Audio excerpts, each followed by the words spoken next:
Hi, I'm Terry Brock with terrybrock.com. I'm going to talk to you today about something that's very important that's hitting a lot of us right now, and that's with the information overload and so many channels to communicate. You know what I'm talking about? You're getting messages from, let me think, email, then you're getting from Facebook, and then on Twitter, and then there's LinkedIn, and then, oh, there's WhatsApp, and then there's mail, and then there's a phone call, and a voicemail, and after a while, it's just overwhelming, and really, that's what it's about. You want to connect with people. How do you do it? Well, I've got a couple ideas I want to share with you, based along the lines of relationship marketing, which I've been talking about. You know, for years I've said it's not about the e-commerce, all the electronics, as nice as they are.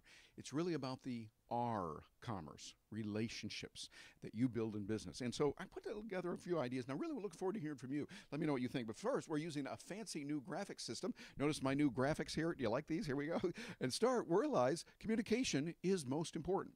This is the most important element that you can have in building relationships. You want to stay in touch with people. You want to make sure that you've got it flowing smoothly. It's difficult when you've got several different channels and you don't know which one to work with. So that's what we've got to do to overcome overwhelmed. You want to overcome that overwhelmed. As a matter of fact, some of you have seen my video that I did on that, where I go into it more in depth for only 11 minutes investment of your time.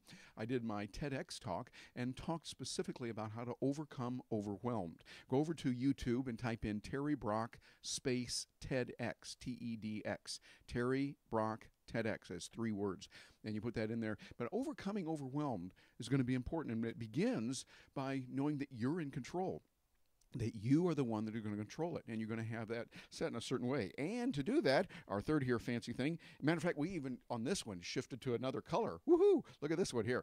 You got to set your priorities and make these priorities based on relationships. So for instance, it almost goes without saying, but we've got to think about this. A priority of a task that we've given our word to do to someone is really high priority. And you said, hey, I'll have it to you by Tuesday at 5. You make sure you get it there by Tuesday at 5 or before.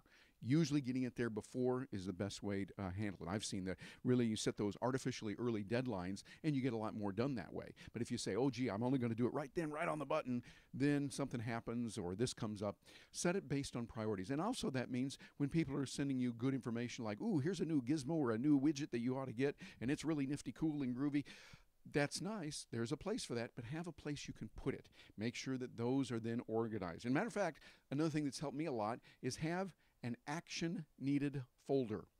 An action needed folder. Think about it. You're checking your email and there's all kinds of things. Oh yeah, I got to respond to that. Oh, that one's important. I can get to it, but not right now. This one's not as urgent. Here's one. Yeah, I don't need that, etc. I create an action needed folder. And so that when I see something, I go, ooh, I need to get back with them, but not right now. I'm in the midst of quietly organizing my day, or I'm putting something else together, or there's another pressing task, but I see it. Make sure you put it in there. And that has really helped me a lot, because then I just make it a point. This is really part of the big part of this. Go back and review your action needed items. Make sure you go through those. When you go through those, then you'll know, okay, I've got it a little bit more under control. Now, here's another thing. When you're talking with someone, you'll get a message from them, say a text message, and then you send back via email, and you think, well, didn't they respond to it? Well, they didn't see your email because they've kind of associated you, at least this communication, with text. So I recommend you stay with the originating channel unless you both disagree or you both agree to go elsewhere. So stay with the originating channel. That way you're going to be able to say, okay, you know, we've kind of been in the flow here on text. I know this person tends to prefer text. You go that way. Someone else might prefer email. Stay in that. So stay with that originating channel. It'll be helpful. And then finally, real important, you want to purge and redirect. Sometimes you got to purge and say, you know, I'm just overwhelmed here. I'm not taking any more text messages unless it's emergency, or I'm not going to take any more email messages. Or if you want to reach me, send it to this email address, and have a particular email address that is for one particular kind of communication and another for another. Well, these are some ideas that I've had. I'm really interested in hearing from you. Seriously, I want to hear from you because right now this is an area that's got a lot of us really confused and wondering which way to go. So drop me a note, and this time Facebook would be really good. Drop me a note on Facebook. I am Marketer Terry Brock. It's facebook.com/Marketer Terry Brock. Send me a note. Let me know what you think, and I will read every one of those, and I will make every due effort to get back and respond. I'm going to be on the road a little bit, so you know what it's like when you're on the road. Sometimes communication aren't always as good, but I definitely will look at that, and then I can get back and comment on some of them. How are you overcoming overwhelmed?